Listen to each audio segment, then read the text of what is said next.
저 오늘 저희는 엘리야 이제 얘기하려고 그러는데 엘리야 얘기하려고 그러는데 엘리야와 관련된 스토리 중에 제일 유명한 게 갈멜산 이야기잖아요. 그 갈멜산 영적 전쟁 이야기를 통해서 어떻게 우리는 넘어지는지, 혹은 어떤 장애들이 우리 신자들의 여정에 어떤 장애물들이 있는지, 세 가지의 장애를 생각하고 그리고 우리는 어떤 방식으로 주님께서 하나님과 동행하고 회복되기를 기대하시는지, 이거를 여러분과 함께 나눠 보려고 합니다. 죄송하지만 이거 한 번 더 벗어도 될까요? 내일 것까지 예약해도 될까요? 네, 감사합니다. 왜 이렇게 열이 나는지 모르겠어요. 성령의 은혜가.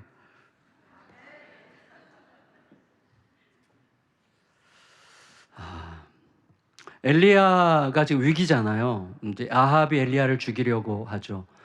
왜냐하면 이스라엘을 아합의 아내 이세벨과 함께 두 사람이 바알 종교화 시키고 바알 종교로 이제 국가 종교를 바꾸려고 하는 상황이었기 때문에 여호와의 선지자들을 전부 다 잡아 죽이거나 쫓아내거나 완전히 멸절시켰죠. 그리고 이들이 생각할 때는 최소한 엘리야만 잡으면 이제 끝난다, 이렇게 생각을 했고 엘리야를 열심히 추적했는데 엘리야가 보이지 않아요. 그래서 해외로 도피했을 가능성도 있기 때문에 해외로 그 세작들을, 스파이들을 보내서 요렇게 생긴 사람 보면 즉각적으로 알려달라고 부탁을 하기까지 굉장히 적극적으로 열정적으로 열심히 엘리야를 죽이려고 찾아다녔습니다. 그런데 어느 날 엘리야가 아합 왕 앞에 스스로 나타났어요. 근데 아합이 죽이지 않아요. 죽이지 않고 엘리야가 하자는 대로 해요. 자, 그 이야기를 먼저 하고, 그 다음에 그때 엘리야가 하는 말 속에서 우리의 신앙생활 속에서 만나게 되는 첫 번째 장애물에 대해서 잠깐 생각해 보려고 하겠습니다. 먼저 엘리야를 그렇게 죽이고 싶어 했는데 엘리야를 죽이지 못한 이유는 분명한데 가뭄 때문이었습니다. 우리가 알듯이 이때 가뭄이 상당히 길었죠. 고대 사회에서 가뭄이 오랫동안 계속되면 불편함을 지나서 원망이 쌓이고 그 원망은 이제 군주에게로 향하게 되어 있습니다. 그래서 이제 왕이 백성들의 원망의 대상이 되고 뭐 석고대죄를 하든지 하늘에다 뭘 하든지 해야 되는 거죠. 그런 이제 국가적 위기가 온 거죠. 그래서 왕이 이 문제를 스스로 해결할 수 있는 능력이 없죠. 자연재해에 관한 문제이기 때문에 해결할 수가 없어요. 그래서 이제 굉장히 난감해하던 차에 자기가 죽이려고 했던 엘리야가 자기 앞에 나타난 거예요. 나타나서는 하는 말이 지금 갈멜산에 당신이 왕실에서 월급 주고 키우는 바알 선지자들, 아세라 선지자들 전부 다 모으십시오. 850명 전부 다 모으고 나는 혼자 여호와를 섬기는 선지자가 자기 혼자 남았다고 엘리야도 생각했어요. 아무도 보이지 않았기 때문에 엘리야도 자기밖에 남지 않았다고 확신했어요. 그래서 내가 혼자 나가겠다. 850대 1로 갈멜산에서 어떤 하나님을 우리가 섬겨야 될 우리의 하나님인지를 객관적으로 입증받도록 하자, 이런 식의 제안을 했을 때 아합이 오케이 했어요.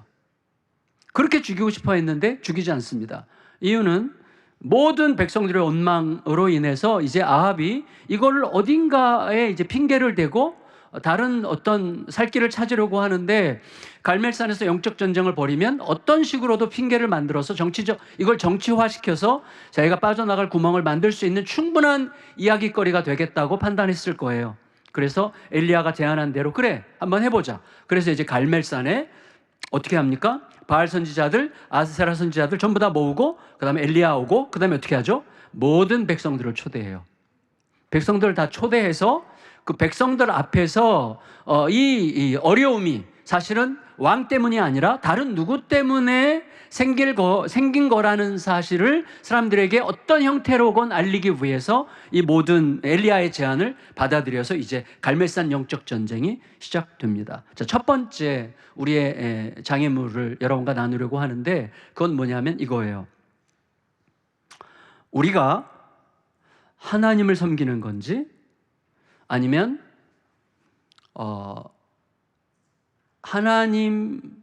내가 생각하는 하나님을 섬기는 건지를 잘 판단해야 된다는 것에 대해서 여러분과 생각을 나누면 좋겠습니다. 무슨 말이냐면 내가 하나님을 믿는 건지 혹은 내가 만든 하나님, 혹은 이런 분이면 하나님이셔. 내가 생각하는 하나님을 믿는 건지. 그러니까 혹은 이렇게 말하는 게 더 낫겠네요. 내가 하나님을 믿는 건지, 아니면 나는 하나님을 믿는다는 내 생각을 믿는 건지. 이거를 분별할 수 있어야 돼요. 그럼 어떻게 분별할 수 있는가 하면, 하나님께서 내 뜻대로, 내가 기대하는 대로, 내가 예측했던 대로 하시냐 여부가 하나님에 대한 나의 상태를 결정하지 않고, 하나님께서 내가 어떻게 하느냐와 관계없이 여전히 하나님은 항상 오르시고 하나님 여전히 항상 신실하시다는 사실을 내 속에서 받아들일 때 내가 하나님 믿는 거죠.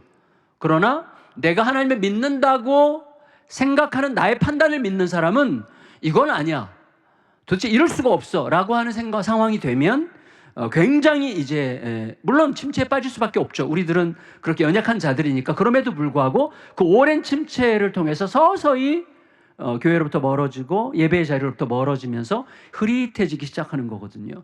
이 부분에 대해서 고민을 해야 돼요. 왜냐하면 지금 엘리야가 갈멜산 이제 구경하러 모인 모든 백성들에게 뭐라고 이야기합니까? 여기 18장에 보면 18장 21절 굉장히 유명한 말인데 이렇게 얘기하죠. 엘리야가 모든 백성에게 가까이 나아가 이르되 너희가 어느 때까지 둘 사이에서 머뭇하려느냐. 여호와가 만일 하나님이면 그를 따르고 바알이 만일 하나님이면 그를 따를지니라 하니 백성이 말 한마디도 대답하지 아니하는지라. 저는 이것을 이렇게 구경꾼 신앙의 위험이라고 생각합니다. 제가 여기 와서 특히 지난번에도 그랬지만 이번에 특별히 이관영 목사님 얘기 계속 들으면서 굉장히 고무됐어요. 고무됐고 기대가 되고 굉장히 기쁘고 행복한 이유는 뭐냐면 목사님의 마음이 성도들로 하여금 고민하고 생각하고 자기가 스스로 하나님 앞에서 고민하면서 생각하고 찾아가는 길을 찾아가는 그런 믿음을 성도들이 갖기를 굉장히 기대하고 계신다는 사실로 인해서 그러니까 누가 가르치고 이끌어가는 대로 따라오는 성도가 아니라 굉장히 주체적으로 분투하고 성찰하고 생각하면서 고민하면서 가는 성도가 되기를 기대하시는 것 같아서 제가 굉장히 기쁩니다. 왜냐하면 저도 사실은 하나님께서 계속 그렇게 이끌고 계시거든요. 성도들로 하여금 성도들이 서로를 가르치는 그런 이제 교회여야 된다고 저는 생각하는데, 근데 여기 보시면 지금 그러니까 성도들이 구경꾼이 되기를 원치 않는 거죠. 그러니까 많은 성도들이 구경꾼의 자리에 있거든요. 그래서 그냥 따라가는 거죠. 그래서 딱 구경꾼은 뭐죠? 나에게 유리할 것 같으면 취하고 유리하지 않을 것 같으면 내버려 둔다든지 내가 뛰어들 만한 거 있으면 선택적으로 취하는 것이죠. 그러니까 내게 유리하냐 유리하지 않냐에 따라서 선택적으로 선택을 하는 거죠. 그게 구경꾼이거든요. 오늘날 대한민국의 교회의 무능함은 목회자들이 너무나 많은 성도들을 구경꾼으로 만들었기 때문이라고 저는 확신합니다. 굉장히 중요한 면이라고 생각해요. 그러니까 구경꾼에 머물러 있어요. 어떻게 구경하고 있죠? 중간에서 머뭇머뭇하는 이유가 뭡니까? 누가 하나님과 바알 중에서 누가 나에게 좀 더 유리한가를 계속 생각하면서 결과를 봐가면서 상황을 봐가면서 내가 섬겨야 될 하나님을 내가 선택하려고 하는 거죠. 다시 말하면 하나님을 내가 정의하는 거죠. 내가 정의하는 하나님, 적어도 내 생각과 사고방식과 내가 생각하는 유리한 삶의 조건에 맞아 들어가는 하나님이어야만 내가 섬길 수 있겠다라고 생각하려고 하는 이 구경꾼들의 태도가 엘리야에게 가장 먼저 걸렸던 거예요. 그래서 여러분, 우리 성도들에게 굉장히 중요한 건 뭐냐면 내 안에 계신 하나님을 계속해서 좀, 하나님께는 죄송한 표현이지만 확장해 가는 게 너무나 중요합니다. 확장. 저는요 영적인 철이 무척 늦게 드는 스타일이에요. 목사님이랑 얘기하다 보니까 목사님은 철이 굉장히 빨리 들어셔가지고 옛날부터 뭔가 이렇게 좀 되게 이렇게 좀 준비가 잘 된 목회자신 것 같아요. 준비가 아주 잘 된 목회자. 근데 저는 아직도 지금 준비되고 있는 중이거든요. 그러니까 뭔가 좀, 여러분 저를 보시면 이렇게 얼굴은 약간 또 책을 볼 것처럼 생겼잖아요. 그렇지만 제가 굉장히 충동적이고 다혈질이고 그러거든요. 그리고 지금도 이제 철이 들어가는 중인데, 제가 여러분과 나누려고 하는 건 뭐냐면, 제가 사실은 매우 우물쭈물하는 목사였습니다. 그러니까 저는 머리가 굉장히 좋아요. 머리가.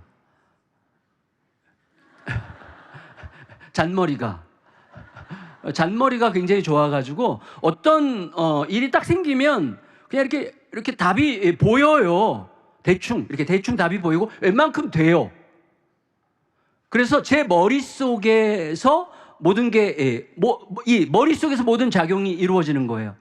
그러니까 제가 신학대학원 다닐 때 아주 우수한 성적으로 신학대학원을 졸업할 뻔했는데 하여튼 열심히 공부를 했고 책도 많이 읽고 했는데, 저의 하나님은 늘 저로 하여금, 그러니까 하나님이 그런 분이 아니라 내 안에 내가 만든 하나님, 나의 생각 속에 갇혀 계신 하나님은 늘 저를 우물쭈물하게 했어요. 뭐가 뭔지 모르겠고 나를 과감하게 던지기 어려운 자꾸 생각하게 하는 하나님에 제가 갇혀 있었어요.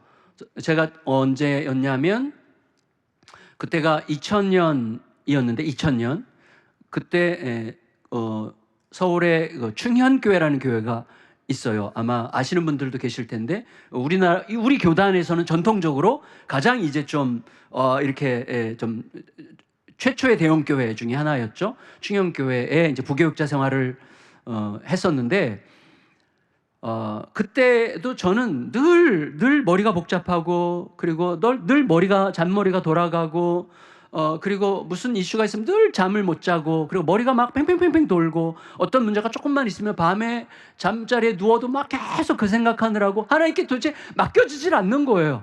맡겨지질 않아. 설교 시간에 그렇게 하나님 얘기하고 믿음 얘기하고 그렇게 하면서도 안 맡겨지는 거예요. 그러니까 적어도 뭐냐면, 제가 하나님에 대해서 많은 이야기를 해도 그 하나님이 내 하나님은 아닌 거예요.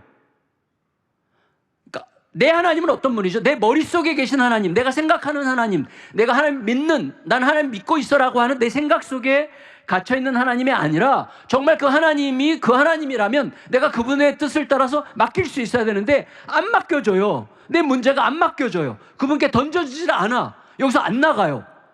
여기서부터 쏟아내면 억울할 것 같고, 죽을 것 같고, 미칠 것 같고, 그리고 내가 손해볼 것 같고, 이래서 이게 좀 잘 이렇게, 무슨 말인지 아시겠죠? 하여튼 그거예요. 그래서 그게 너무 괴로웠어요. 나는 진짜, 나 이거밖에 안 되나? 여기서 나는 도대체, 그러면서도 제가 막 기도파들이죠. 기도파. 특히 이제 예수전도단. 제가 예수전도단 엄청 무시했습니다. 무슨 음성 듣기 제가 보세요. 오늘 아침이랑 오늘 저녁이 지금 듣기잖아요. 듣기. 제가 변한 거예요. 근데 이 계기를 말씀드리려고 하는 거예요. 제가 목사고, 그렇게 신학 책을 많이 보고, 그리고 열심히 설교하고 하나님에 대해서 그렇게 많이 말하면서도 저의 하나님은 저에게 갇혀 있는 하나님인 거예요. 그럴 수 있다는 것을 말씀드리려고 하는 거예요. 그러니 여러분은 오죽하겠냐, 그 말씀 드리는 거야. 여러분이 저보다 훨씬 나을 수 있어요. 그럼에도 불구하고 우리 모두에게는 그럴 가능성이 있다는 거죠. 그래서 제게 2000년이 제가 몇 번의 터닝 포인트가 있는데, 제가 한 번씩 성장하는, 제가 변하는, 제가 좀 저를 깨뜨리는 몇 번의 계기가 있는데, 그 중에 하나가 2000년이었어요. 이때 시작이 된 거예요. 저희 교회의 선교사님으로 김영대 선교사님이라는 분이 아프리카 수단으로 파송받으면서 저랑 그렇게 깊은 얘기를 많이 하진 않는, 저랑 뭔가 마음이 통하셨나 봐요. 제 책상에, 제가 따로 그때 기획실 담당 목사였기 때문에 제 방이 따로 있었어요. 근데 제 책상에다가 책을 3권을 딱 놓고 가셨는데, 그 책이 제가 제일 무시하는 예수전도단의 그 설립자가 쓴 3권의 교과서 같은 책이 있어요. 내 신을 벗으라, 벼랑 끝에 서는 용기, 하나님 정말 당신이십니까? 요즘 고개 끄덕이는 예수전도단 출신들 몇 명 계신데, 그 책 3권을 놓고 가셨어요. 그래서 제가 이거 내가 별로 읽고 싶지 않은 책인데 뭐야 이거, 그러면서 이제 이렇게 한 페이지 한 페이지 보다 보니까 완전 재밌어. 그죠? 읽으셨어요? 완전 재밌어요. 이 3권을 3일 동안 다 읽었어요. 너무 재밌어가지고. 그리고 마지막 장을 딱 덮으면서 저희 결론. 구라가 장난이 아니구나. 그 책에 구라가 꽉 차 있어요. 뭐 예를 들면 뭐 가장 대표적인 게 뭐였냐면 제 속에서 가장 제일 걸렸던 게 뭐냐면 이번에 이제 하와이에 본부가 있잖아요. 하와이에서 전 세계 청년들을 젊은이들을 초대해 가지고 같이 이제 전도하러 이제 다니는데 어느 날은 전도하고 돌아왔는데 먹을 것도 없고 돈도 없고 배가 고프고 점심시간이 됐는데 너무 배가 고픈 거예요. 근데 먹을 것도 없고 사 먹을 돈도 없고 그런데 이분이 로렌 커닝햄이 청년들한테 우리가 지금 먹을 것도 없고 돈도 없지만 찬양은 부를 수 있다 하면서 이제 하나님을 찬양하자. 그래서 막 찬양하면서 막 이 바닷가의 그 방파제 위를 걸어가면서 막 찬양을 하는데 갑자기 방파제 위로 물고기들이 막 뛰어 오른다는 거예요.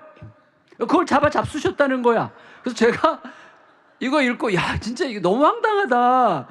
너무 웃기다. 이건 말이 안 된다. 이렇게 생각을 했어요. 근데 진짜 하나님의 이끄심은 놀라워요. 저희 처제가 그 전전해에 결혼을 했는데 호놀루루에서 살았어요.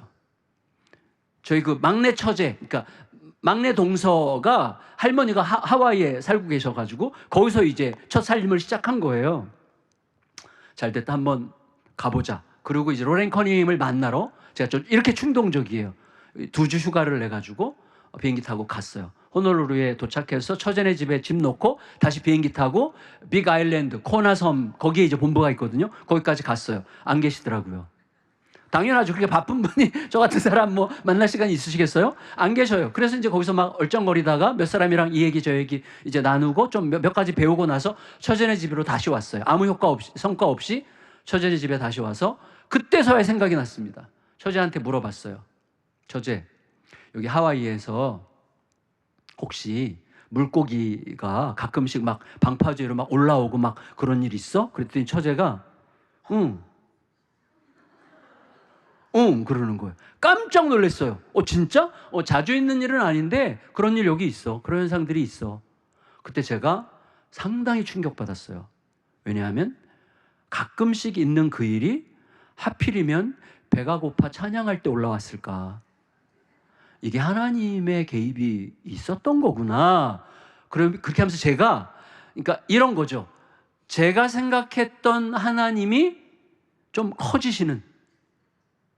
그러니까 내가 생각하는 하나님 밖에 계신 다른 하나님이 계시다는 것을 느끼기 시작한 거예요. 그러니까 제가 얼마나 고집스러운지요. 제 머릿속으로 생각하지 못한, 그러니까 뭐 지금도 물론 약간 뭐 너무 체험 위주의 신앙에 대해서 제가 경계심이 있지만 그러나 그런 거에 대해서 아예 그냥 무시했던 저의 마음속에서 아니 내가 생각하는 하나님이 전부가 아니라는 생각을 하기 시작했던 거예요. 그때. 그게 저에게 이제 어떤 계기가 된 거죠. 그러니까 저랑 다른 사람들에 대하여 헤아리고 이해하는 마음이 그때 생기기 시작했던 거예요. 그러니까 저는 얼마 되지 않아요. 25년밖에 이제 안 된 거예요. 근데 그래서 돌아와서는 제가 로렌 커닝햄을 따라서 해보고 싶었어요. 그래서 책에서 하나를 골랐어요. 그게 뭐냐면 이런 거예요. 이분이 어떤 세미나 같은 거 이렇게 인도하다가 중간에 브레이크 타임에 커피 마시려고 이제 길에 나갔는데 하나님께서 갑자기 이분에게 얘기하셨다는 거예요. 야, 너 지갑을 꺼내라. 지갑을 꺼내서 너 지갑에 있는 돈을 전부 다 길에다가 던져라. 자, 지금 손 내미셨어요? 지갑이 지금 저기 있어요. 근데 자, 이것부터가 이제 어색한 거잖아요. 저의 하나님은 저에게 그렇게 말씀하시는 적이 없어요. 그분은 나의 하나님이 아니야. 어떻게 나한테 지갑을 꺼내가지고 길에다 던지래, 그 돈을. 그러니까 제 머릿속에 계신 하나님은 절대로 그렇게 하시는 하나님이 아니에요. 그 하나님은 저의 하나님이 아닌 거예요. 그런데 이 로렌 커닝햄은 그 감동을 받고 그대로 해. 그래서 돈을 그냥 길에다 놓는 거예요. 그리고 이제 커피 마시면서 이렇게 보는 거예요. 근데 저쪽에서 누가 오더니 막 이렇게 우는 거야. 그래서 왜 그러냐 그랬더니 자기가 너무나 오랫동안 방황을 했는데 이제 정신 차리고 집에 돌아가고 싶은 마음이 들어서 집에 돌아가서 새로운 출발을 하고 싶은 마음을 갖고 막 가는데 길에 돈이 있어서 쉬어보니까 정확하게 집에 갈 차비라는 거예요. 야, 이거 나 해보고 싶다.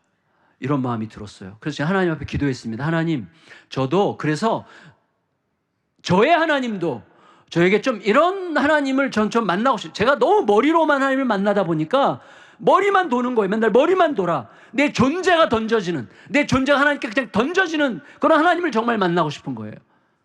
하나님, 저도 언젠가 저에게 말씀해 주세요. 그러면서도 또 머리가 돌아가. 이왕이면 지갑에 돈이 많지 않을 때 뭐 이제 이렇게 했는데 그 해에 저에게 새로운 역사가 시작이 됐습니다. 새로운 역사가. 그래서 희한하게 제가 그 교회 그 여름에 그 교회 청년부, 충영교회 청년부 여름 수련회를 인도하게 됐는데, 그때는요 그 강남의 그 여러 교회들이 이제 어떤 수련회나 뭐 여름 수련회 이런 게 끝나면 설교자 CD를 구워요. 몇백 장씩 구워가지고 막 뿌렸어요, 주변에. 이게 막 뿌려져가지고 사랑의 교회에서 이제 초대를 하기 시작해가지고 거기 막 대학 1부, 대학 3부, 대학 6부, 청년부 막 수련회를 막 계속 가는 거예요. 그러면서 그때가 여름부터 12월까지 거의 매주는 아니지만 한 달에 최소한 두세 번은 청년 집회를 계속 갔어요, 12월까지. 그러니까 얼마나 많이 사례비가 쌓였겠어요? 이거 갈 때마다 부담이야. 이거를 지금 너무 많이 쌓였는데 이거를 하나님 말씀을 분명히 하셨을 거야. 근데 제가 들을 기가 없는 거예요. 듣는 훈련이 안 돼 있어요. 하나님의 뜻을 분별하는 훈련이 안 돼 있는 거예요. 그러니까 저는 계속 쌓이기만 하고 하나님 말씀해 주옵소서 하는데 그냥 막막하기만 한 거예요.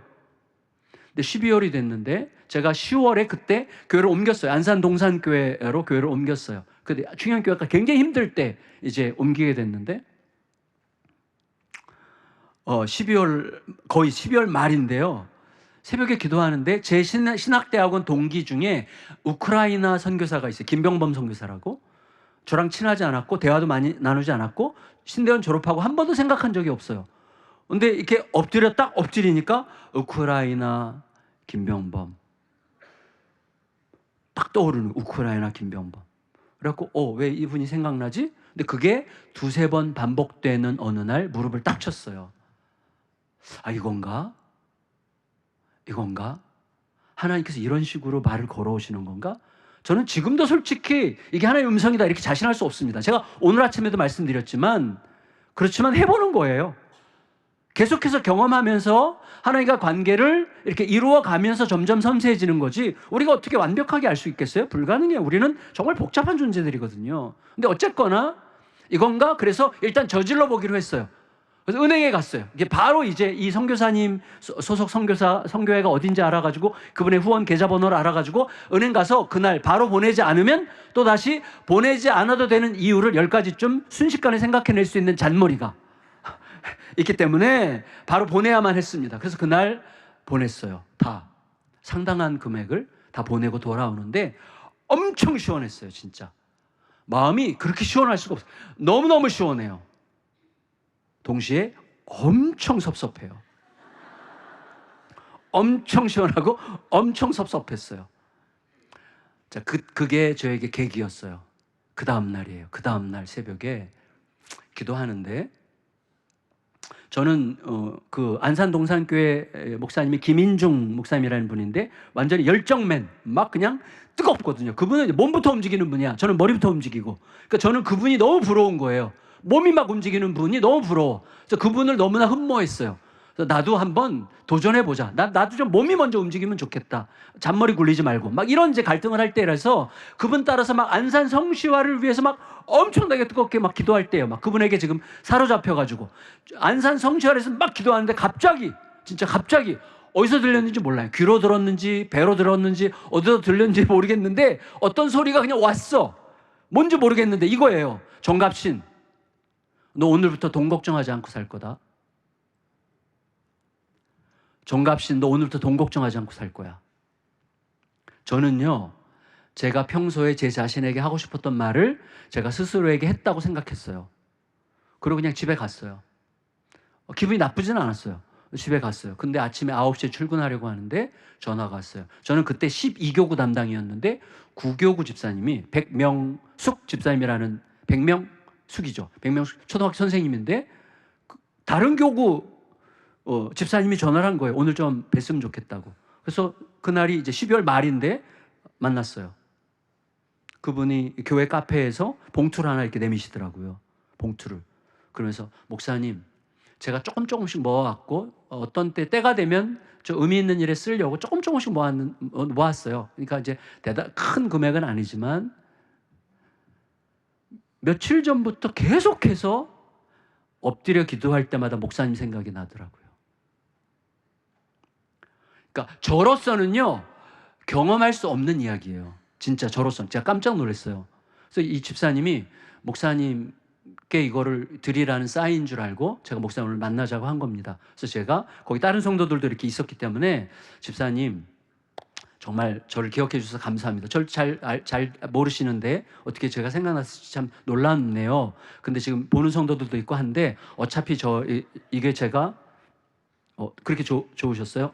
근데 이 보는 성도들이 있으니까 제가 이거 어차피 교회 헌금할 거니까 그냥 절 줘도 제가 헌금을 할 거니까 저에게 줬다 치고 집사님이 교회 헌금을 하시면 좋겠습니다. 감사합니다. 이런 마음에도 없는 말을 했어요.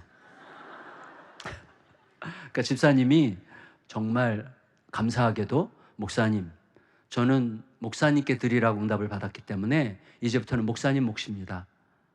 목사님이 알아서 하시면 됩니다. 그리고 놓고 가셨어요. 와, 진짜 고마웠어요, 그때. 근데 가셨는데 가자마자 이 봉투에 얼마가 들었는지가 너무 궁금한 거예요. 그래서 그분이 문 닫고 나가자마자 봉투 이렇게 보니까 수표가 2장 들었어요. 하나는 500만 원짜리, 하나는 1000만 원짜리였어요. 1500만 원. 제가 25년 전에 안산동산교회 부목사로 부임하자마자 2개월 만에 1500만 원을 받은 목사예요. 그래서 제가 너무 놀랐어요. 근데 그게 얼추 비슷했어요. 얼추 비슷해. 그래서 야, 이게 참 신기하다 이렇게 생각해서 김윤준 목사님을 찾아갔어요. 찾아가서 자초지종을 쭉 드렸더니 담임 목사님이 우시더라고요. 이분이 우리 교회 진짜 너무 훌륭한 부목사가 왔구나, 감동받아서 우는 줄 알았더니 그게 아니었고, 이분이 이제 그때 안산동산교회가 막 한참 막 치고 올라갈 때, 막 엄청나게 막 이렇게 막 성장할 때, 8천, 9천 막 이렇게 막 올라갈 때, 이제 그때 제가 갔던 건데, 안산동산 고등학교를 시작한 지 얼마 되지 않았을 때이기 때문에 사실 늘 재정적으로 쪼달려요. 근데 9월, 10월, 11월 되면 막 전국에서 도와달라는 편지가 어마어마하게 오거든요. 그중에 목사님이 다는 못 읽지만 5개를 선별해가지고 5교회를 선택했대요. 그리고 기도했대요. 하나님, 200만 원씩 보내드리면 조금이라도 위로가 될 것 같은데 1000만 원만 주세요. 하나님 1000만 원만 주세요 기도했는데 12월 말까지 응답이 없다가 12월 말에 1500만 원이 온 거예요. 그러니까 하나님이 들으셨기 때문에 감동해서 막 우신 거예요. 그리고 그날 목사님이랑 제가 친구가 됐어요. 왜냐하면 목사님이 저희 500만 원을 돌려주셨어. 와, 진짜 훌륭한 분이에요, 이분. 진짜 나눠 쓸 줄 아는 분. 아니, 담임 목사님이 부목사에게 500만 원을 돌려주셨어요. 이거는 하나님의 뜻이 있는 것 같으니까 당신이 가지고 있어 보라고. 뭔가 있을 거야. 네. 그리고 이제 넙죽 받았어요. 받았는데 1월 첫째 주에 선교사님이 5분이 들어오시더라고요. 제가 알았어요. 정갑신, 너 오늘부터 돈 걱정하지 않고 살 거야가 돈을 준다는 게 아니라 믿음을 준다는 거라는 사실을 그 이후에 진짜 제가 뼈저리게 알았어요. 그래서 돈은 계속 흐르는 거예요. 하나님께서 흘려보내시게 하시는 거더라고요. 그러면서 저에게 결정적인 계기가 됐어요. 그게 제가 얼마나 좁은지, 내가 지금까지 알아왔던 하나님이 얼마나 작은지. 그러니까 내가 꽤 아는 척하면서 신학 공부하고 막 꽤 아는 공부 뭐 잘하는 척하면서 막 이렇게 했던 이 모든 시간들이 하나님을 너무 좁게 만들었구나. 하나님은 나보다 훨씬 크신 분이고, 내가 이해되지 않아도 헤아려지지 않아도 하나님은 여전히 오르시고 여전히 선하시고, 그러므로 나는 어떤 경우에도 정말 미칠 것 같은 상황에도 여전히 오르신 하나님을 붙들 수 있어야 돼라는 믿음이 그때 시작이 된 거예요. 내 생각에 하나님을 가둬두지 않는 법을 내가 배워야 되겠구나. 그게 시작이 됐어요. 여러분, 지금 보세요. 엘리야가 도전하는 게 굉장히 중요한 도전인데, 자, 백성들에게 뭐라고 얘기합니까? 우리가 바알 선지자들은 바알 신에게 제사를 드리고 나는 여호와 하나님께 제사를 드릴 건데, 하늘로부터 응답하는 신을 우리가 섬겨야 될 신이라고 객관적으로 우리가 인정하도록 하자라고 제안했죠. 하늘로부터 무엇을 내리는 신? 무엇? 하늘로부터 무엇을 내리는 신이죠? 불이죠, 불. 이게 이상한 거예요. 뭐가 필요한 시대예요? 물이 필요한 시대예요. 물.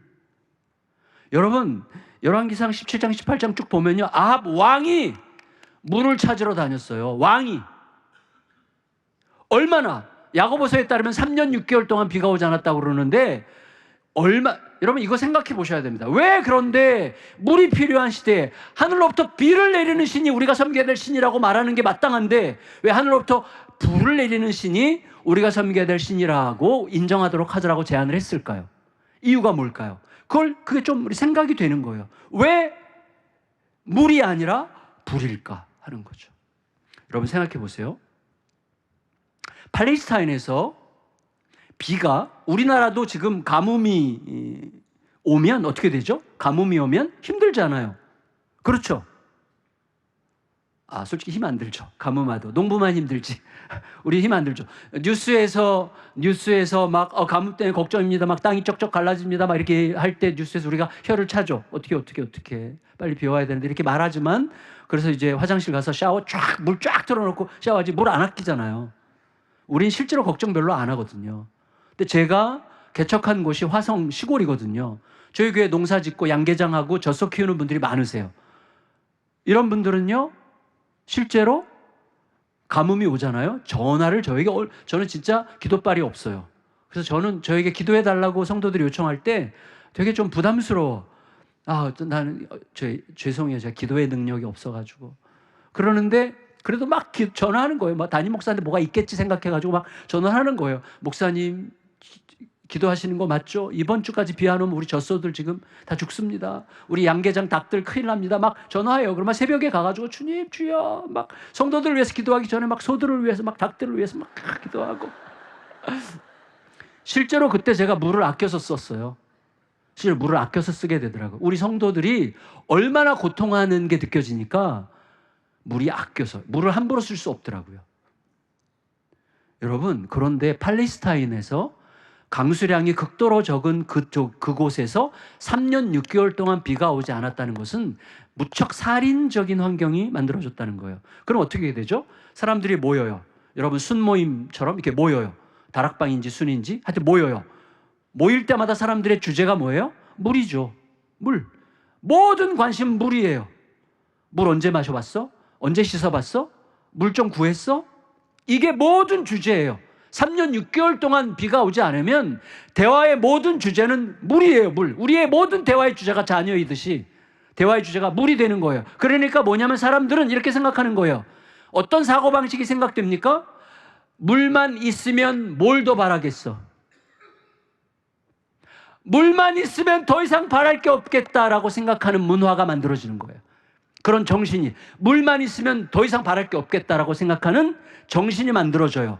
그러므로 그 물은 모든 시대 모든 사람에게 있는, 이것만 해결되면 내가 뭘 더 바라겠어라고 생각하는 그것을 상징하는 게 바로 그 물이죠. 우리들에게도 있어요. 그 물이.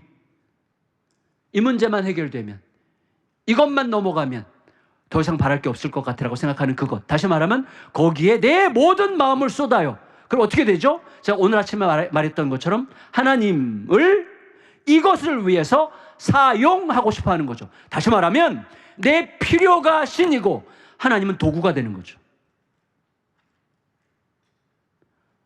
우리들이 많은 경우에 하나님을 사랑하기보다 하나님을 사용하려고 하는 이유가 그거죠. 이것만 있으면 더 이상 바랄 게 없겠어. 이것만 이거 해결 안 되면 나 죽어. 이것만 해결된다면 내가 뭘 더 바라겠어. 근데 우리는 그렇게 말하면 안 되는 자들이죠. 우리는 뭐라고 말해야 되는 자들이죠?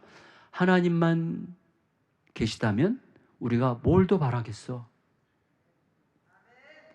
하나님만 계시다면. 근데 하나님은 항상 계시잖아요.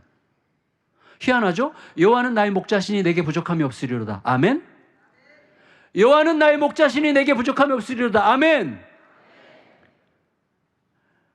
여호와가 우리의 목자가 아니신 때가 있어요? 없죠. 여호와는 항상 우리의 목자죠. 우리는 이렇게 읽어야 돼요. 여호와가 나의 목자이심에도 불구하고 범사에 부족함이 많도다.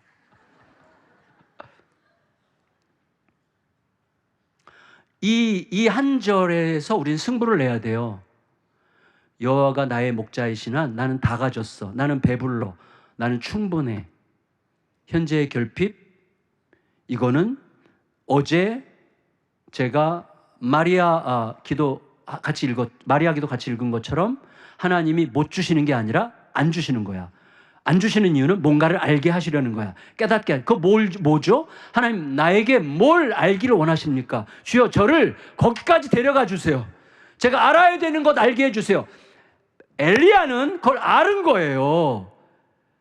왜 가뭄이 이렇게 오래되는지 그걸 알았기 때문에 지금 하늘로부터 비를 내리는 신이 아니라 불을 내리는 신을 구하자고 한 거예요. 왜? 물은 뭐죠? 우리의 필요죠. 이것만 있으면 더 이상 바랄 게 없겠다고 생각하게 만드는 그것, 물. 그 물이 오면 어떻게 되죠? 결국 하나님은 내 필요를 채우는 도구가 되는 거예요. 그리고 이스라엘 백성들은 여전히 하나님을 내 필요를 채우는 도구로만 생각하게 될 거예요. 그런데 불은 뭐죠? 아무 쓸데가 없어요. 지금 온 세상이 불덩어리인데 아무 쓸모가 없는 게 불이에요. 불은 뭐죠? 불이 내린다는 것은 적어도 하나님이 우리를 기억하고 계시고 우리와 소통하기를 원하신다는 객관적 증거가 불이죠. 불은 현실적으로 쓸모가 없어요. 내 필요를 채우지 않아요. 그러나 하나님은 여전히 살아계시고 나와 함께 계시고 우리의 문제에 관심이 있으시다는 것을 보여주는 하나의 증거일 뿐이에요. 근데 엘리야는 그걸로 충분하다는 거예요. 하나님이 살아계시면, 하나님이 지금 우리의 기도에 응답하실 수 있다면 지금 물이 없어도 돼. 하나님이 계시면 물이 없어도 우리는 사는 거야. 그게 있으면 어떻게 되죠? 앞으로 또다시 물이 없거나 다른 결핍이 와도 우리는 여전히 주님을 사랑할 수 있어요. 그러나 지금 물이 먼저 내리고 비가 내려서 우리가 만족해진다면 앞으로 또 물이 없고 고난이 오고 어려움이 오면 또다시 하나님을 의심하고 내 필요를 따라서 하나님을 찾아가게 되는 거예요. 이 결정적 변화를 위해서 지금 엘리야가 하늘로부터 물이 아니라 불을 내리는 하나님을 요청했던 거예요. 성도님, 우리가 늘 질문해야 됩니다. 불이냐, 물이냐? 나는 하나님으로 충분하다는 나의 고백은 어디까지 진짜인가? 그러면 나의 결핍이 왔을 때 어떻게 해야 되죠? 이 결핍을 해결하실 능력이 없는 하나님이 아닌데 이 결핍을 해결하시지 않는 이유는 나를 지금 어디까지 데려가시려고 하는 거지? 주여, 나를 데려가시려고 하는 곳까지 데려가 주세요. 그 자리가 십자가여도 괜찮습니다. 그 자리에서 하나님을 만나겠습니다. 그때 우리는요, 하나님이 이렇게 커지시는 하나님을 만나는 거예요. 이렇게 커지시는 하나님. 그래서 보세요, 엘리야가 어떻게 하죠? 자, 엘리야 행동이 너무나 재밌어요. 자, 바알 선지자 하루 종일 난리를 쳤지만 아무 일도 없었죠? 엘리야는 어떻게 합니까? 먼저 제단을 쌓아요. 큰 돌을 가져다가 제단을 쌓아요. 돌 몇 개? 12개. 12개의 돌로 제단을 쌓아요. 다시 말하면 이스라엘 백성을 하나님 앞에 제단으로 삼는 거예요. 이스라엘 백성 12지파를. 그리고 어떻게 거기다가 소를 잡아서 제물로 올려놔요. 그리고 뭐 하죠? 거기다가 물을 부어. 그 물을 어디서 구했대? 여러분, 그렇게 귀한 물을 어디서 구했겠어요, 진짜. 왕도 물을 구하러 다니는 시대에 엘리야가 물을 거기다가 12통을 부어요. 12통. 이스라엘 백성들을 그냥 바치는 거예요. 우리를 바칩니다. 그러면서 백성들에게는 이렇게 시위하는 거예요. 너희들 이 물만 있으면 더 이상 바랄 게 없겠다라고 생각하고 있지. 나는 이 물을, 너희는 이 물만 있으면 더 이상 바랄 게 없겠다고 생각하는 이 물을, 나도 귀해. 나도 이 물 귀한 줄 알아. 나도 지금 물이 필요해. 그러나 이 물보다 귀한 게 우리 하나님의 현존이야. 나는 이 물을 나 하나님을 위하여 허비하겠다. 그래서 물을 거기다 쏟아 붓는 거예요. 하늘로부터 불이 내려서 물을 다 핥아버려요. 싹 물이 남은 게 없을 만큼 다 핥아버렸어요, 물을. 그러고 나니까 어떻게 되죠? 그러고 나니까 하늘로부터 큰 비가 그때 내리는 거예요. 큰 비가. 너희는 먼저 그의 나라와 그의 의를 구하라. 그리하면 이 모든 것을 너희에게 더하시리라는 말씀의 구약판이에요. 저는 우리 신자들의 여정은 뭐냐면 마태복음 6장 33절 말씀이 매우 현실적이고 실제적인 예수 그리스도의 약속이라는 것을 증명하는 여정이라고 생각합니다. 우리 안에서 하나님이 그렇게 커지셔야 돼요. 점점. 우리 하나님은 매우 작아요. 아주 매우 작아요. 우리 하나님은 아주 작아요. 그래서 계속해서 하나님이 커지시려면 어떻게 되죠? 이해되지 않아도 주님의 뜻이면 나를 자꾸 던져봐야 돼요. 헤아려지지 않아도 내가 자꾸 인색한 마음이 올라오려고 해도 억울한 마음이 올라오려고 해도 하나님의 뜻이 저기에 있으면 그냥 거기에 가는 거예요. 뛰어드는 거예요. 그러면서 하나님이 점점 내 안에서 커져요. 그러면 우리의 삶에서 일어나는 하나님의 일은 결국은 하나님 크기의 일이에요. 내 하나님의 크기가 어떠냐가 우리의 인생을 결정하는 것입니다. 내일 저녁에 이 부분을 좀 더 자세하게 여러분과 나누려고 해요. 자, 두 번째 장애물은 이거예요. 두 번째 장애물은 나도 모르게 생기고 있는 어떤 전제라는 것입니다. 제가 어제 집 얘기한 거랑 비슷한 개념인데, 여러분, 자, 갈멜산 전쟁이 이제 끝났어요. 그래서 엘리야가 모든 바알 선지자들을 전부 다 잡아 죽이죠. 그리고 이제 전쟁이 끝났고 이제 이스라엘의 역사가 엘리야를 중심으로 이제 움직이기 시작할 상황이 됐어요. 엘리야가 어떤 말을 하느냐에 따라서 나라의 판도가 뒤집힐 수도 있어요. 왜? 바알 선지자들 전부 다 죽었으니까. 엘리야가 이제 영적 중심이 딱 됐습니다. 그런데 아합이 이 모든 사실을 쪼르륵 집으로 가가지고 자기 마누라 이세벨에게 막 일러 바쳤어요. 그러니까 이세벨이 화가 나가지고 뭐라 그랬습니까? 자, 엘리야가 어디 살고 있는지를 알고 있어요. 엘리야가 사는 곳으로 자기 신하들을 보내서 엘리야에게 이렇게 말합니다. 내가 내일 이맘때까지 너를 죽이지 않으면 신들이 나를 죽일 거야. 다시 말해, 내가 내 목숨 걸고 내일 이맘때까지 너 죽이고 말 거야 라고 이야기합니다. 놀랍게도 엘리야가 그 말 듣고 도망쳐요.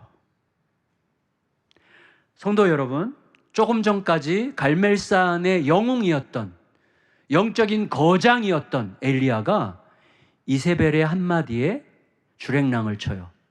그리고 뭐라 그러죠? 하나님 죽여주세요. 나 하나님이랑 더 이상 동행하고 싶지 않습니다. 나 하나님과 더 이상 동역하기 싫습니다. 하나님 나를 차라리 버리세요. 나 더 이상, 난 지쳤어요. 나 이제 끝났어요. 자, 이것은 이세벨의 협박 때문이었을까요? 아닙니다. 이세벨은 원래 그런 여자예요. 원래 그렇게 싸가지가 없는 여자고, 엘리야는 갈멜산 전쟁 임할 때부터 목숨 내놓은 사람이에요. 목숨을 내놓은 사람에게 그딴 말이 그렇게 협박이 되겠습니까? 아니에요. 근데 엘리야가 그러면 왜 주랭랑을 칩니까? 그 말이 두려워서가 아니죠. 뭐 때문이죠? 자기 전제 때문이에요. 어떤 전제죠? 나라가 뒤집어질 줄 알았어요. 나라가 바뀔 줄 알았어요. 그리고 자기의 편, 엘리야 편 드는 사람이 막 많아질 줄 알았어요. 근데 나라가 제자리로 돌아갔어요. 그래서 엘리야의 전제가 생겼어요. 엘리야의 그림, 엘리야의 전제가 뭐냐면 10절이에요. 19장 10절 읽어보겠습니다. 19장 10절 시작.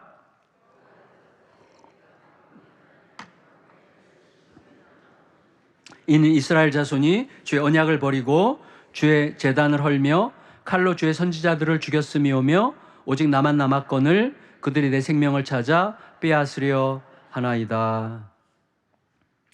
여러분, 이게 엘리야의 그림이에요. 이것 때문에 엘리야가 도망친 거예요.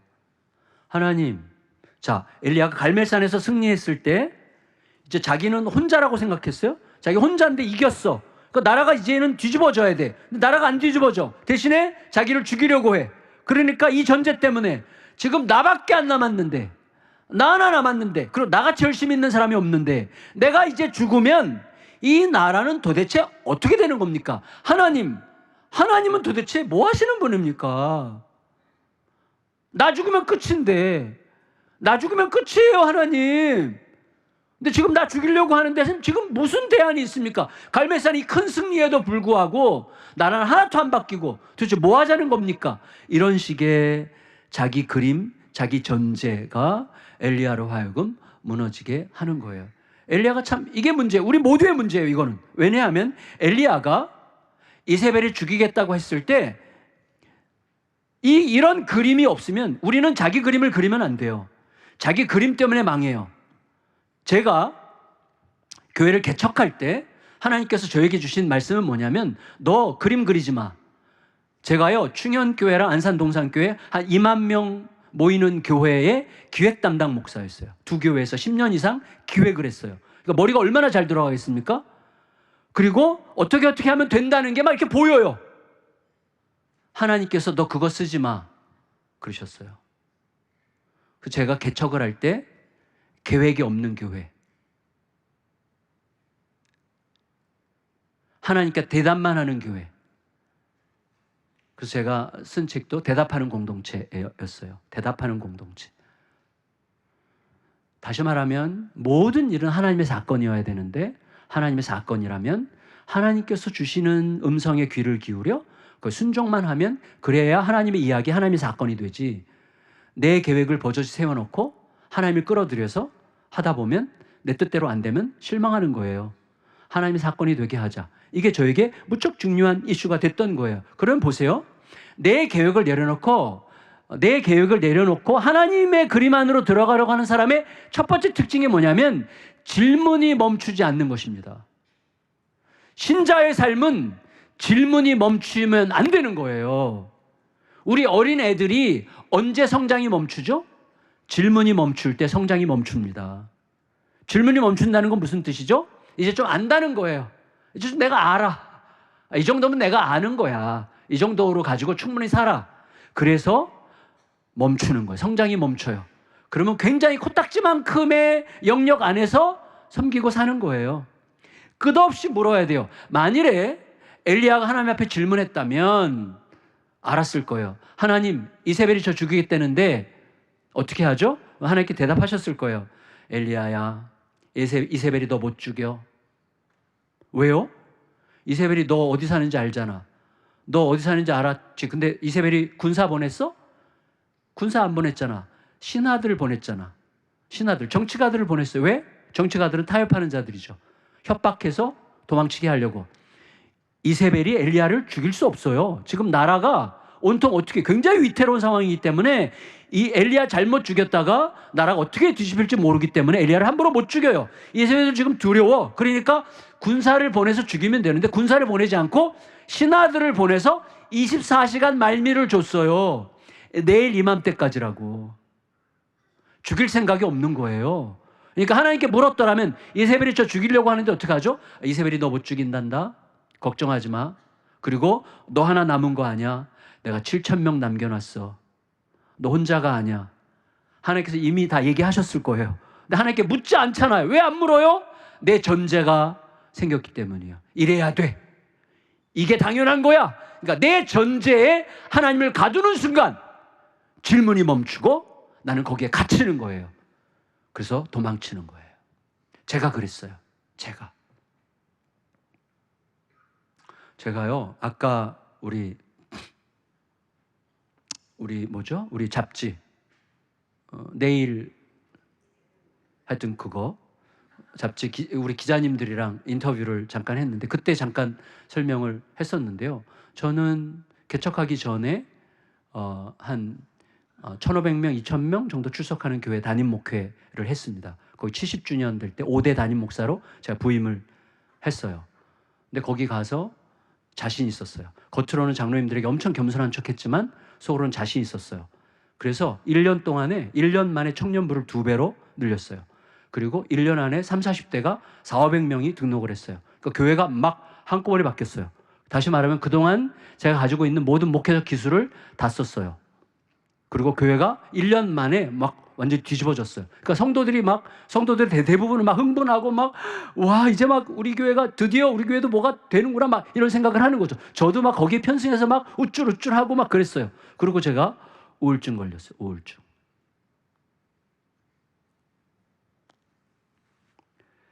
이게 저의 삶의 두 번째 너무나 중요한 사건이에요. 한참 막 기승을 올리는데 교회의 소수 한쪽에 저 같은 사람이, 제가 좀 까불잖아요. 저같이 까부는 사람이, 그 교회는 굉장히 묵직한 청교도적 신앙을 간직한 묵직한 교회거든요. 근데 그 교회 가서 제가 너무 까불었어요. 그러니까 저 같은 사람을 별로 안 좋아하는 한 5%, 10%의 성도들이 계속 팔짱 끼고 저를 보는 거, 구경하고 관찰하고 뒤에서 험담하고 저에 대해서 이렇게 깎아내리고. 지금은 그분들이 다 사랑스러워요. 지금은. 근데 그때는 제가 이미 내 틀, 이 정도면 됐지. 어떻게 나를 험담할 수가 있어. 이 정도 했으면 어떻게 나를 안 좋아할 수가 있어. 어떻게 나를 안 좋아할 수가 있어. 이런 식의 생각이 꽉 찬 거예요. 그러니까 이제 저랑 약간 저를 경계하고, 그리고 제가 이렇게 막 잘난 척 하는 게 꼴 보기 싫은 분들이 이제 막 뒤에서 말들을 만들고 막 뒤에서 끌어내리는 이제 이런 분위기가 막 생긴 거예요. 근데 제가 그런데 그런 것들을 감당할 만한 성숙함이 저에게 없었어요. 엄청나게 분노했어요. 엄청나게 분노. 그 분노에 누가 불을 질렀어요. 어느 날 1, 2, 3, 4부 예배인데 3부 예배가 메인인데 3부 예배 들어가기 직전에 한 분이 어떤 다른 교회 목사님 설교 CD를 가져와서, 저는 이 교회에서 자주 새벽 예배를 드리는데 이 목사님 설교가 너무 은혜로운데 저는 새벽마다 우리 목사님도 이 목사님처럼 이렇게 은혜로운 설교를 하게 해달라고 기도하고 있습니다. 목사님 한번 들어보세요 하고 다른 목사 설교 CD를 주는 거야. 설교하러 가려고 하는 저에게. 와, 그 앞에서 뽀개버리고 싶은데 이게 그러지도 못하고, 감사합니다 장로님, 제가 잘 배우겠습니다. 말은 그렇게 했지만 여기에 분노가 쌓였어요. 그 설교 CD의 주인공이 이 무슨 수예요. 그 분당에서 목회하는 아주 제가 별로 안 좋아하는 인간이에요. 아주 그때 아주 안 좋아했어 제가 그 인간을. 근데 제가 오기가 있어가지고 그 다음에 부흥회 강사로 초대했어요. 그래 한번 보자. 초대하고 제가 은혜 받고 친구가 됐어요. 지금까지 아주 가깝게 지내는데, 근데 사실은 분노는 남아 있어요. 분노 때문에 제가 잠을 못 잤어요. 잠을 한 달을 못 잤어요. 한 달을. 수면제를 먹어도 1시간, 2시간이면 깨요. 여기가 계속 도는 거예요. 이 분노. 공황장애가 왔는데 이 심장이 막 멈추질 않고 계속 뛰는데 이 불안을 어떻게 할 줄 모르겠는 거예요. 그래서 장로님들이 나중에 제가 얼마나 힘든지를 아시고 저를 이제 일주일 동안 입원시키셨는데, 링거를 맞으면서 수면제를 링거로 해가지고 일주일을 잤어요. 그러고 나서 퇴원했는데 곧장 아주 우울증, 급성 우울증으로 들어가가지고 이제 제가 정신과 치료를 한 10개월 정도를 받았어요. 약을 계속 먹으면서 계속 쓰러져 가는데, 저의 가장 1차적인 그 특징이랄까요? 가장 큰 저의 그 자극은 자살 충동이었어요. 너무너무 죽고 싶은 거예요. 자살 충동. 제가 믿음이 좋아서 안 죽은 게 아니고, 나 죽으면 우리 애들이 어떻게 되지? 이 책임감 때문에 못 죽었어요. 진짜로 너무너무 죽고 싶은 거예요. 이게 고통이라니까. 교회를 거의 1년 동안 안 갔어요. 그냥 거의 집에 있고 주일만 겨우 가서 설교하고 집에 오고 내내 집에서 불안해하면서 막 돌고 힘들어하고 울고 불고 소리치고. 저를 결정적으로 살릴 말씀이 이거였어요. 누가복음 6장 26절 말씀. 그 말씀은 이거예요. 저에게는 너무나 은혜로운 말씀이에요. 모든 사람에게 칭찬을 받는 자에게 화가 있도다. 모든 사람에게 칭찬을 받는 자에게 화가 있도다. 너희 조상들이 거짓 선지자들에게 이와 같이 하였느니라. 너 지금까지 가짜 노릇한 거야. 왜 모든 사람이 너를 칭찬해야 돼? 왜 모든 사람이 너를 인정해야 돼? 니까짓 게 뭐라고? 니까짓 게 뭔데? 너가 예수님보다 커? 예수님은 널 구원하기 위해서 그렇게 험담을 받고 모욕을 받고 수치를 당하고 침뱉음을 당하고 뺨때기를 얻어맞고 십자가에 벌거벗겨서 돌아가셨는데, 그 수모를 당하신, 그 수모를 통해서, 수치를 통해서 너를 구원하신 그분을 사랑한다고 고백하면서 너는 고작 너에 대해서 뒤에서 조금 험담한다고 그것 때문에 화가 나가지고 못 참고 분노해가지고 죽고 싶다고, 자살하고 싶다고, 너 도대체 정신이 있는 거냐? 이게 깨달아졌어요. 그래서 니까짓 게 뭐길래 예수님보다 더 나은 대접을 받으려고 해. 이 생각이 들어오니까요, 이제 막 감당 못할 눈물이 막 쏟아오르는 거예요. 하나님, 저까짓 게 뭐길래 그렇게 인정을 받아야 된다고 생각했을까요? 사람들이 제 설교 은혜 못 받을 수도 있죠.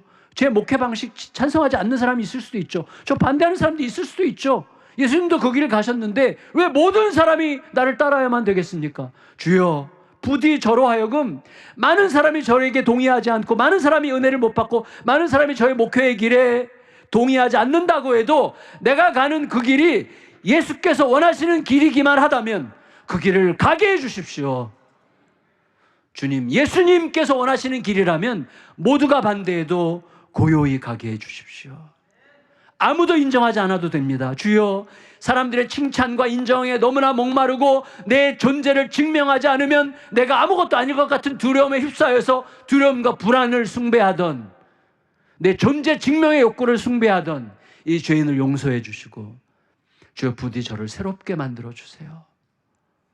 그 기도 끝에 완전히 회복이 됐어요. 제가 우울증에서 났어요. 약도 다 버리고 완전히 건강해졌어요. 이제 운동하고 막 하면서 굉장히 건강해지면서 알게 됐어요. 그 교회에 더 이상 있으면 안 되겠다는 생각을 하게 됐어요.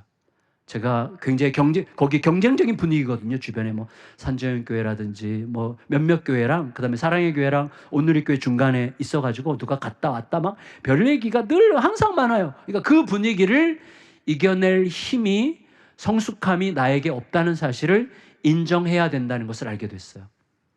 그래서 장로님들께 이제 사과드리고, 제가 아무래도 담임 목사직을 계속 감당하기에는 제가 능력이 안 되는 것 같다고 사임하고, 그리고 개척을 이제 결정하게 된 거죠. 근데 그게 저에게는 엄청난 선물이었어요. 엄청난 선물. 여러분, 어떤 선물이냐면 제 인생 전체를 걸쳐서 가장 행복했던 때가 언제냐면 그때 개척을 결정하고 아내와 이렇게 얘기했어요. 여보, 우리 개척을 하는데 교회에 아무것도 요구하지 말고 그냥 퇴직금만 받아서 개척하자. 아내가 예스, 그렇게 할게. 근데 여보, 근데 우리가 개척했는데 사람들이 안 와. 그래서 우리가 은퇴할 때 10명밖에 없어. 그래도 우리가 만족하게 개척할 수 있을까? 그랬더니 아내가 아니 그러더라고요. 그러면 아내가 10가정, 은퇴할 때 10가정만 있으면 만족할 것 같아. 우리가 예수님을 전할 수 있다면, 예수님과 함께 있을 수 있다면, 그리고 날이 갈수록 예수님을 더 사랑할 수만 있다면 행복할 것 같아 라고 둘이 동의했어요. 그때 부둥켜 안고 막 엉엉 울었어요. 그때가 제 인생 전체에 가장 행복했어요. 진짜로 지금 생각해도 가장 행복했어요. 그게 진짜가 됐어요. 예수님이면 돼. 예수님만 계시면 아무것도 부럽지 않아. 예수님만 계시면 진짜 아무것도 두렵지 않아. 예수님으로 너무나 충분해. 저는요, 그래서 개척하려고 화성에 내려갈 때 사실은 개척 전에 선교사로 가려고 그랬어요. 선교사로. 그때 아내가 혼자 가라 그래서 제가 주님의 뜻이 아닌 줄 알고 개척 이제 주님의 뜻인 줄 알게 됐는데, 내려가서 저는 신문 배달하려고 그랬어요. 신문 배달, 우유 배달하고, 제 아내는 이제 음악을 전공했거든요. 제 아내는 이제 레슨하면서 괜찮아, 우리가 이렇게 먹고 살면서, 그리고 말씀 가르치고 이렇게 하면 돼. 근데 그게 진심이었어요. 저희가 그 배부름이 지금도 여기 기억되어 있어요. 그 배부름이 예수님이면 돼. 예수님이면 돼. 어떻게 나 같은 인간에게 이게 가능했을까? 나같이 잔머리 굴리는 인간에게 어떻게 이게 가능했을까? 이게 지금도 신기해요. 그리고 그때 그 감격이 지금도 생각만 하면 울컥울컥해요. 예수님으로 충분하다. 그게 진짜가 되면요, 어떻게 하냐면 겁이 없어져요. 진짜 겁이 없어져. 굶어도 될 것 같고 오늘의 끝이어도 될 것 같은 마음이 확 들어오는 거예요. 내 존재가 사라지니까. 개척했다가 이렇게밖에 안 되면 어떡하지? 이 전제. 이렇게 했는데 이렇게 되면 어떡하지라는 우리의 전제. 이 전제 때문에 힘든 거예요. 여러분, 이게 우리에게 너무너무 큰 장애물이 되는 것입니다. 어느새 만들어진 전제가 우리의 장애물이에요. 자, 그러면 이제 엘리야가 어떻게 하죠? 엘리야가 마지막 결론인데 이게 제일 중요한데 너무 시간이 많이 갔어요. 제가 10분만 더 해도 되나요, 목사님? 10분, 12분. 10분. 엘리야가 이제 브엘세바로 갔다가 하나님께서 가라고 하셔서 호렙산으로 갑니다. 호렙산에 갔을 때 엘리야가 굴 속에 들어가죠. 굴 속에 들어가 있는 엘리야를 끄집어내세요. 하나님께서 어떻게 해요? 세 가지를 보여주시죠. 하나는 바람, 하나는 지진, 하나는 불. 그런데 그냥 바람이 아니라 산을 둘로 가르고 바위를 부수는 어마어마한 바람이에요. 다시 말하면 와, 이 정도면 세상이 뒤집어지겠는데? 라고 생각하게 만드는 바람을 보여주세요. 그리고 지진은 그야말로 세상을 뒤집는 거죠. 불, 얼마 전에 갈멜산에서 세상을 뒤집을 것 같이 하늘에서 내려왔던 그 불. 바람과 지진과 불을 보여주세요. 그런데 특징이 뭐죠? 거기에 여호와께서 계시지 않았더라. 하나님께서 이렇게 말씀하시는 것 같아요. 엘리야에게. 엘리야야, 이게 너 그림이야. 너 이런 일이 생기면 세상이 뒤집어질 줄 알았지. 내가 거기 없다. 그리고 뭐라고 그러셨어요? 세미한 소리가 임하는지라. 세미한 소리가 임했을 때 엘리야가 어떻게 하죠? 겉옷으로 얼굴을 가려요. 다시 말하면 여호와께서 임하셨어요. 하나님은 이런 거창한 일로 새 역사를 쓰시지 않아요. 하나님은 세미한 소리로 새 역사를 쓰세요.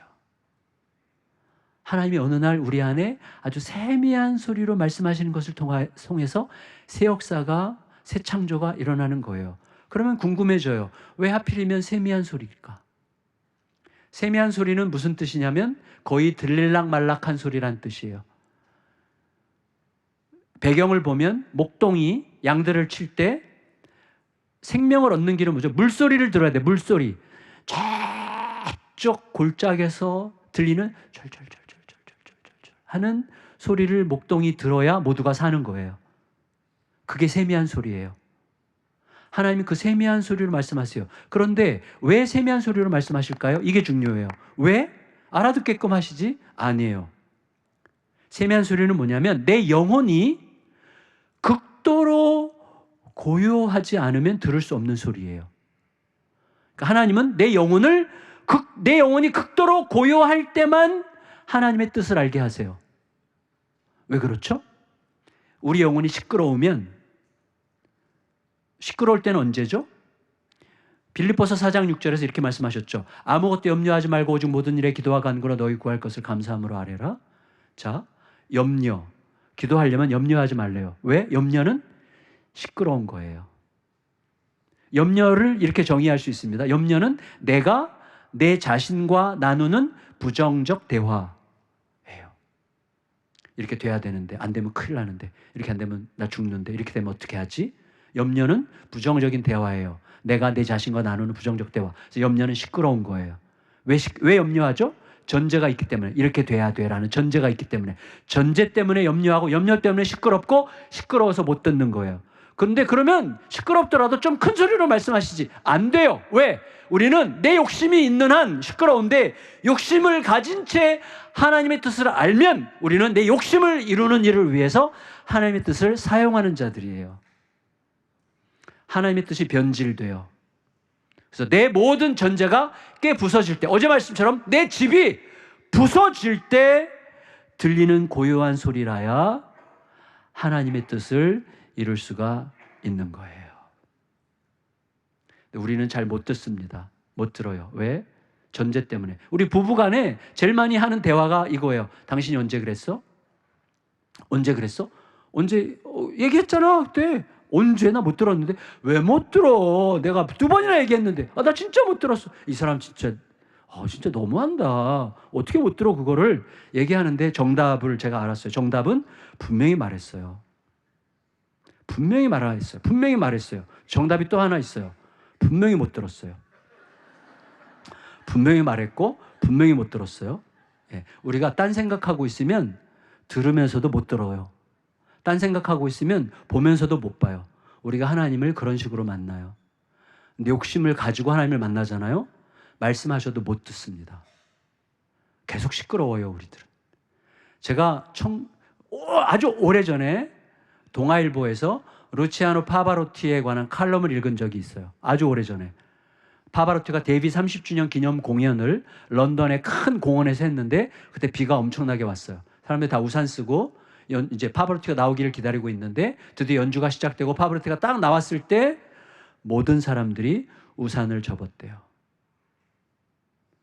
빗줄기가 우산에 부딪히는 소리가 시끄러워서 연주 소리를 제대로 못 들을까 봐.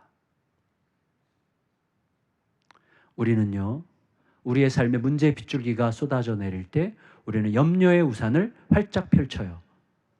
문제의 빗줄기와 염려의 우산이 부딪히는 소리가 시끄러워서 하나님이 아무리 말씀하셔도 못 듣습니다.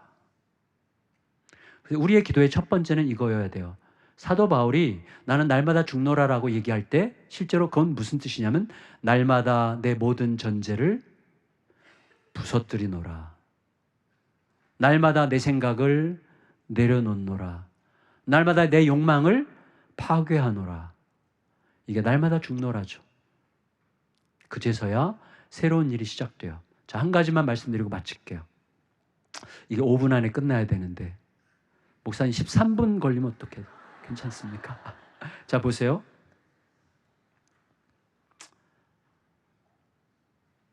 권사님들 모임인데 기도 제목을 한 사람씩 얘기를 하는데 한 권사님이 자기는 기도 제목 얘기하고 싶지 않다 그랬어요.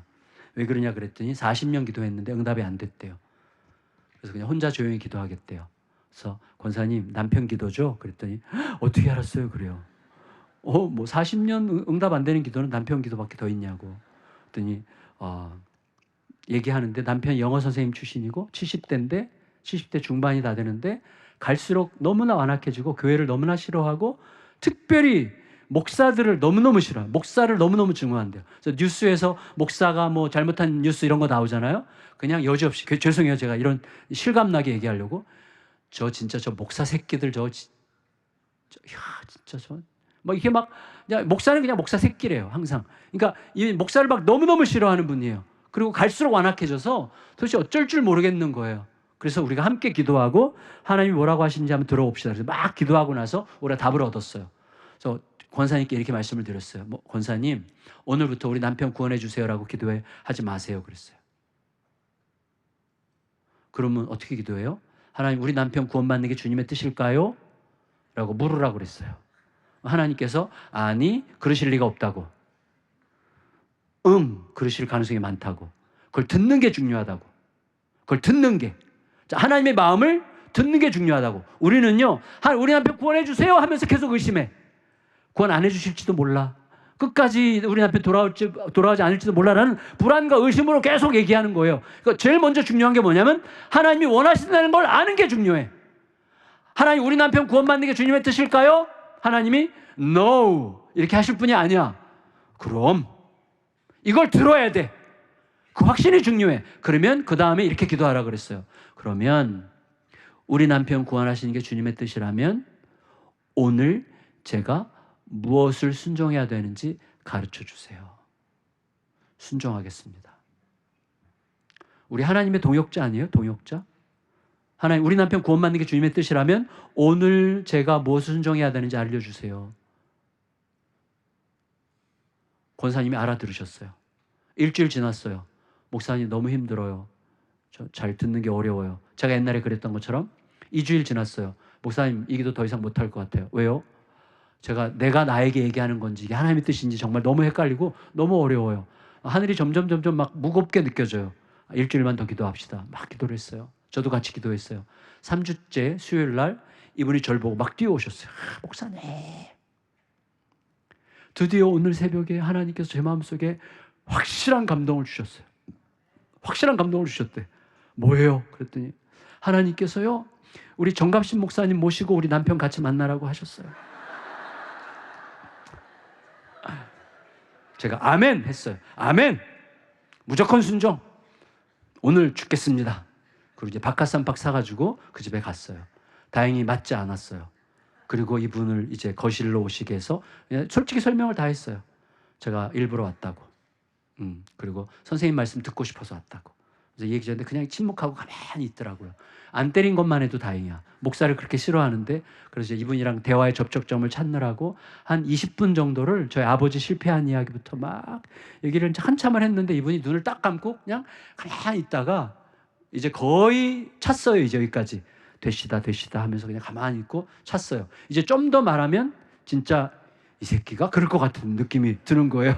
그래서 이제 딱 느끼고, 김영수인데, 김영수 선생님, 제가 온 김에 기도하고 가도 될까요? 와서 기도하고 싶은데 기도하고 가도 될까요? 그랬더니 이분이 마음대로 하시오 그러더라고요. 그게 성령의 음성으로 들렸어요. 희한해요. 그러니까 어떻게 역사하실지 몰라. 하나님, 이분이 저에게 마음대로 하라고 했습니다. 마음대로 하겠습니다. 그래서 어깨 동무를 했어요. 진짜 어깨 동무를 하고 손을 잡고 마음대로 하라 그랬으니까 막 진짜 이분이 미안할 정도로 간절하게 정말 뜨겁게 기도했어요. 하나님, 지금까지 70년 넘게 살아온 모든 세월보다 앞으로 예수님을 만난다면 그 영광스러운 날들이 얼마나 영화로울지를 알게 해주십시오 하면서 이제 막 한참 앞에서 이분을 축복하는 기도를 한 다음에 마지막 그 기도를 했어요. 김 선생님, 제가 앞으로 몇 번 더 방문해도 될까요? 그랬더니 이분이 마음대로 하시오 그러더라고요. 그리고 제가 4번을 더 가고 이번에 새생명 초청잔치에 오셨어요. 여러분, 되게 중요해요. 제가 한 게 아니죠. 하나님께서 그렇게 하세요. 우리에게 중요한 건 뭐냐면 내 전제, 내 욕심 전제를 내려놓고 하나님 무엇이든 말씀하시면 됩니다. 제가 따르겠습니다. 이 세미한 소리예요. 근데 세미한 소리가 안 들려요. 왜? 우리는 늘 욕심으로 불안해요. 욕심으로 복잡해요. 오늘 죽어도 괜찮은 인생을 주셨잖아요. 이미 제가 이미 말씀드렸잖아요. 히브리서 2장 14절 15절 죽음에 매여 일생 종로로 타는 너희들을 해방시켜 주려고 왔어. 죽어도 괜찮은 인생이야. 망해도 괜찮은 인생이야. 너희는 이미 다 가졌어. 걱정하지 마 라는 것을 알게 해주시려고 오셨잖아요. 그 주님의 음성과 함께 내 모든 걸 내려놔도 되는, 그때 들리는 세미한 소리와 함께 하나님의 위대한 역사에 참여하는 우리 모두가 되시기를 예수님의 이름으로 축복합니다.